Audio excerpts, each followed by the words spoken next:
Hallelujah. Hallelujah.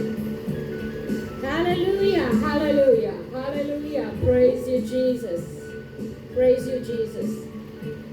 Oh, hallelujah. Thank you, Jesus. Hallelujah. Amen. Amen. प्रभु की स्तुति हो. हम गाएंगे झंडा है प्रेम का मेरे दिल से लहराता. हालेलुया. हालेलुया. आपके लिए ये दिन आनंद के दिन है. यहोवा ने बनाया दिन है और इसमें हम सब आनंद करने के लिए हैं. आइए हम गाएंगे.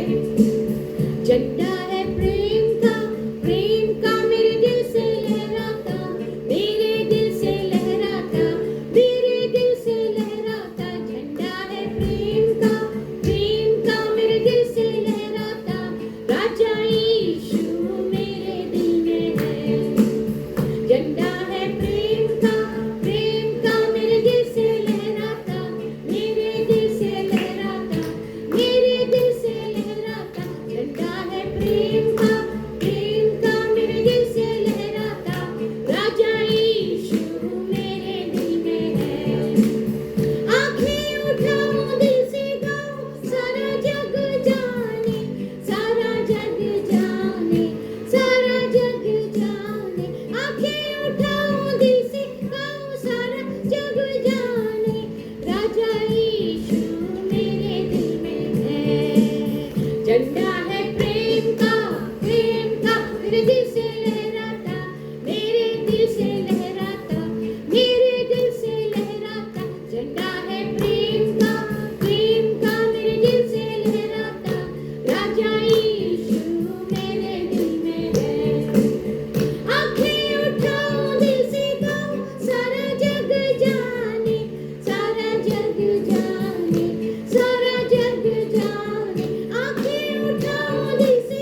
देते हैं प्रभु तुझे कि आज प्रभु तुम्हारे साथ है और तेरी संगति हमारे साथ है प्रभु।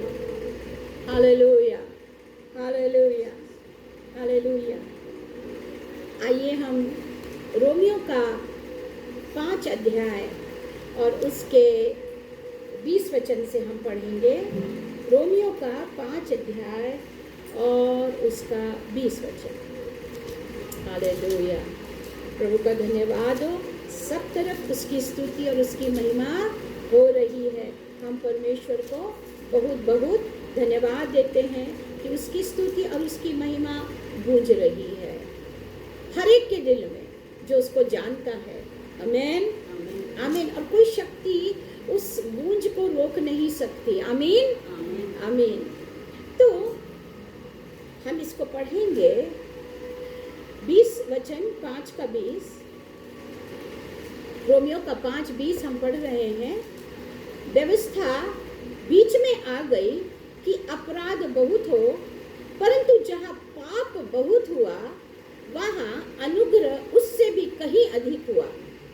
कि जैसे पाप ने मृत्यु फैलाते हुए राज्य किया, वैसे ही हमारे प्रभु यीशु मसीह के द्वारा अनुग्रह भी अनंत जीवन के लिए धर्मी ठहराते हुए राज करे। आमीन। हम इसको फिर से पढ़ते हैं कि वो कहता है व्यवस्था बीच में आ गई कि अपराध बहुत हो, परंतु जहाँ पाप बहुत हुआ वहाँ अनुग्रह उससे भी कहीं अधिक हुआ। कि जैसा पाप ने मृत्यु फैलाते हुए राज किया, वैसे ही हमारे प्रभु यीशु मसीह के द्वारा अनुग्रह भी अनंत जीवन के लिए धर्मी ठहराते हुए राज करे। हालेलुया। हम प्रभु को बहुत धन्यवाद देते हैं इस वचन के लिए।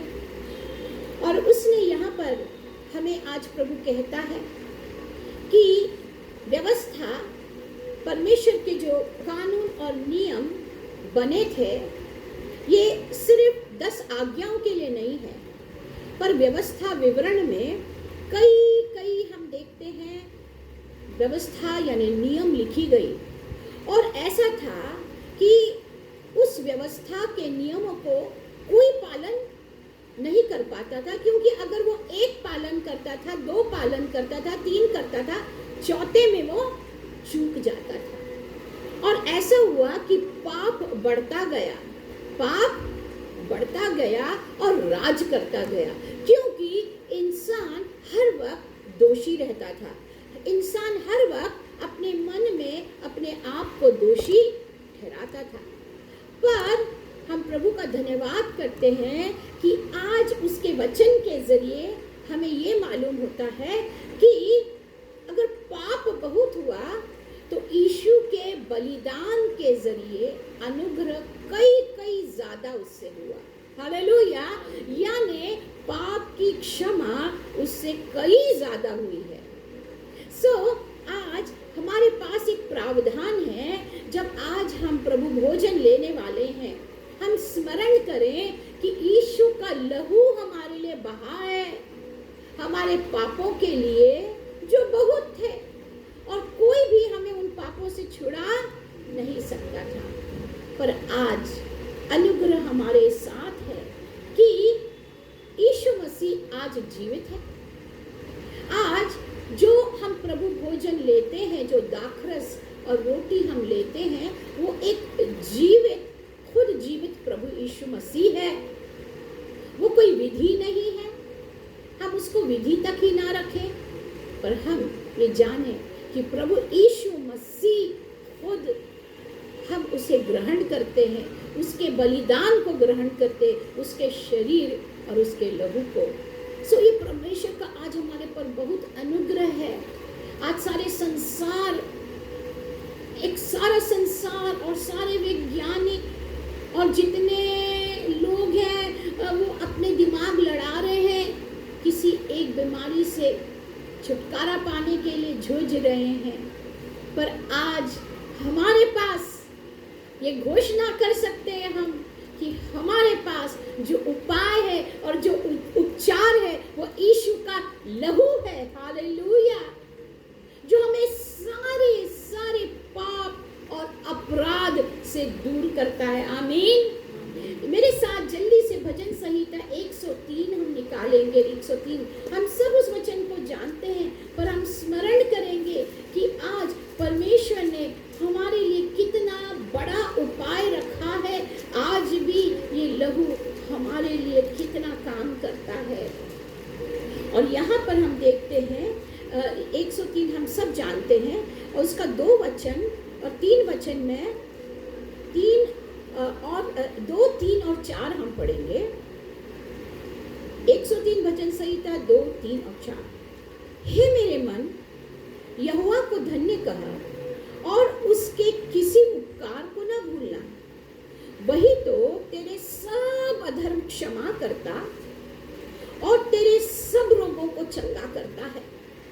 वही तो तेरे प्राण को नष्ट होने से बचा लेता है और तेरे सिर पर करुणा का और दया का मुकुट बांधता है। करुणा और दया का मुकुट बांधता है। हम यहाँ पर क्या देखते हैं? हम अपने आप से, अपने आप को हम कहें, हम अपने आप से ये घोषणा करें अपने लिए कि हे मेरे मन, हे मेरी सोच, हे मेरी बुद्धि, हे मेरी आत्मा, तू अपने यहोवा परमेश्वर को धन्य कहे, अपने प्रभु को तू धन्य कहे और उसके किसी उपकार को मत भूल जो अब तक वो तुझसे करता आया है। अब तक हमारे साथ परमेश्वर ने कितना उपकार किया है। आज भी हम जीवित हैं, आज भी हम उसका नाम ले सकते हैं, उसकी महिमा कर सकते हैं, उसको धन्य कह सकते हैं। और वो हम क्यों उसके उपकार माने, क्यों हम आज के दिन में आनंदित रहे? आज का दिन यहोवा ने बनाया, हम क्यों आनंद करें? हम क्यों आनंद करें कि आज हम प्रभु भोजन ले सकते हैं और आनंद के साथ प्रभु भोजन ले? क्यों? क्योंकि हमारे सारे अधर्म को उसने क्षमा कर दिया है। सो जितने लोग जानते हैं कि यीशु मसीह ने उनके सारे अधर्म क्षमा कर दिए हैं, वो उसके नाम को धन्य कहते हुए दाखरस और रोटी को ग्रहण करेंगे। हालेलुया। और अधर्म क्षमा हो जाते तब रोग भी चंगे होते। सारे रोग, आज एक ही रोग है जिसके पीछे सारी संसार एक उपचार ढूंढने में लगी हुई है। यहाँ वो कहता है 1 नहीं, 2 नहीं, 3 नहीं, 4 नहीं, पर वो कहता मैं तुम्हारे सारे रोगों को, 1, 2, 3 नहीं, सारे रोगों। आज प्रभु यीशु मसीह संसार में जितने भी रोग आज हैं या आएंगे या मरी आएगी, वो सबसे वो हमको चंगा करता है। ये बड़ी आशा है और इसलिए हम आनंद करें, इसलिए हम आनंद मनाएं, इसलिए हम उससे प्रेम करते और प्रेम का झंडा हमारे हृदय से फहराता रहे। क्योंकि जितना हम प्रेम करेंगे उतने हम आनंद से भरते जाएंगे। जितना हम लोगों से बैर करेंगे, जितना हम लोगों से नफरत करेंगे, जितना जो हमारे साथ गलत करते हैं उनके लिए हम अपने मन में एक कड़वी जड़ लेकर रखेंगे, तो हमारे मन में आनंद नहीं आएगा। हम यहोवा को धन्य नहीं कहेंगे सच्चे मन से। हम सिर्फ इसको पढ़ेंगे, हम सिर्फ इसको गाएंगे, पर जब हम सच में यहोवा के लिए, जब हम लोगों को यीशु के नाम में क्षमा कर देंगे, उनसे प्रेम करेंगे, तो हमारे अंदर प्रेम का झंडा फहराता रहेगा और हम राजा यीशु की जय बोलते रहेंगे। हम धन्य हो जाएंगे। हम यहोवा के नाम को धन्य कहेंगे तो कौन धन्य बनेगा? हम धन्य बन जाएंगे। हालेलुया। हम धन्य हो जाएंगे। और वो कहता है सारे अधर्म को क्षमा करता, सारे रोगों को चंगा करता। यदि आज कोई भी किसी बीमारी से जूझ रहा है, आज भी इस लहू में, प्रभु के लहू में सामर्थ है उस सारे रोगों को चंगा करने के लिए। बस अपने अपराध हम मान ले और हमेशा के लिए छुटकारा पा ले, क्योंकि वो अपराध को क्षमा करता है। मतलब हम अपराध करते हैं तो वो क्या करता है? क्षमा करता है। और अपराध क्षमा करने के बाद उसके बाद आती है चंगाई। आमीन। उसके बाद क्या आती है? और चंगाई के साथ क्या करता है? वो करुणा और दया का मुकुट बांधता है। आज हमारे सर पर कोई राजसी मुकुट दिखाई नहीं देता है, पर हमें ये पता है निरंतर उसकी दया और करुणा का मुकुट हम पर उसने पहनाया है, निरंतर बना है। जो उसने पहनाया है हमारे अपराध और पापों को क्षमा करने के बाद उसने हम पर दया और करुणा का मुकुट पहनाया है। और हम इसीलिए राजसी संतान हैं। हम संसार के राज्य में हम अपने लिए कोई मुकुट, कोई पद, कोई पहचान हम नहीं ढूंढते। हमको मालूम है हमारे सिर पर कौन सा मुकुट है, करुणा और दया का। और करुणा और दया का मुकुट किसने पहनाया है? राजा यीशु ने। हालेलुया। किसने पहनाया है? राजा यीशु ने। सो आज हम उस राजा यीशु के लिए जय करते हैं, क्योंकि वो क्या कहता है, मैं तुझे कभी भूलता और त्यागता। आज हमको शारीरिक रूप से सबको अलग अलग रहना है, सोशल डिस्टेंसिंग हम कर सकते हैं, पर आज आत्मा से कोई हमको सोशल डिस्टेंसिंग नहीं होगा। आत्मा में हम एक हैं। हालेलुया। प्रभु के वचन के कारण हम एक हैं। प्रभु के इस रक्त, उसकी रोटी और उसके दाखरस, उसके लहू और उसके शरीर के कारण हम सारी दुनिया के लोग आज फिर भी एक हैं। हालेलुया। और हम आनंद कर सकते हैं, उसके चरणों में हम आनंदित बने रह सकते हैं, यदि हम उसके वचन को जानते और समझते और विश्वास करते हैं। आज ये वचन जो पढ़े गए हैं ये हमें विश्वास करने के लिए है। ये यूं ही नहीं लिखे गए हैं कि हम इसको पढ़ दें, कोई धर्म ग्रंथ करके पढ़ के, या संडे के संडे पढ़ के, या प्रार्थना के समय पढ़कर नहीं। ये इसलिए लिखे गए हैं कि ये वचन निरंतर हमारी स्मरण शक्ति में रहे, निरंतर हमारा मन अपने परमेश्वर यहोवा को धन्य कहे। हालेलुया। कि जितना भी पाप है आज दुनिया में, जो कोई यीशु मसीह पर विश्वास करेगा वो उनके सारे अधर्म को माफ करेगा और रोगों को चंगा करेगा। हालेलुया। आज बड़ी शांति और बड़ा आनंद और प्रेम हमारे प्रभु के पास है, जो हमारे अंदर है वो, और वो हमारे हृदय से बहता रहेगा। हालेलुया। सो आज हम निराश नहीं होते, क्योंकि क्या है, आज परमेश्वर ने हम पर क्या की है? दया। बोलिए मेरे सिर पर दया और करुणा का मुकुट है। जहां आप अपने घर में बैठे बोलिए मेरे सिर पर तो दया और करुणा का मुकुट है, और प्रति भोर को उसकी दया और करुणा मेरे लिए नई हो जाती है। वो कभी हमको अपनी दया और करुणा से दूर नहीं रखता। वो निरंतर उस मुकुट को हम स्मरण करें कि आज हम क्या पहने हुए अपने सिर पर।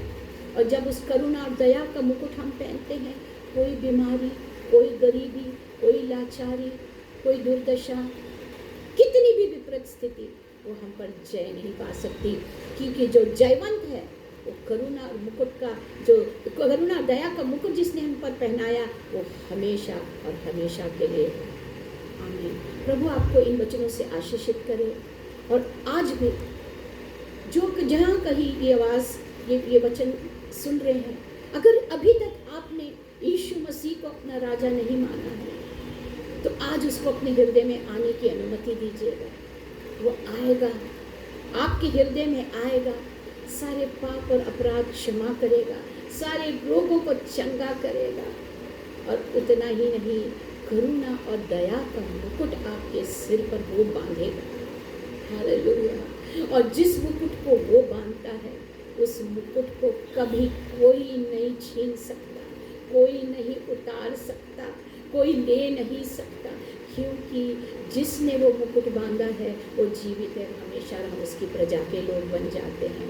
परमेश्वर आपके हृदयों पर राज करे, आपके मन में राज करे। ये वचन आपके हृदय पे राज करे, आपके मन में राज करे। राजा यीशु मेरे दिल में है, ये घोषणा होती रहे। अपने मन से कहिए, हाँ मैं आनंदित हूँ, हाँ मैं धन्य हूँ, धन्य हूँ, क्योंकि दया और करुणा की राजा ने मेरे सिर पर वो मुकुट बांधा। आज मैं उसकी प्रजा हूँ। आज कोई रोग, कोई बीमारी, कोई कष्ट मुझ पर अब से राज नहीं कर सकता।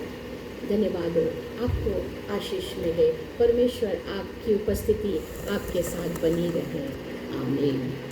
Amen. Hallelujah.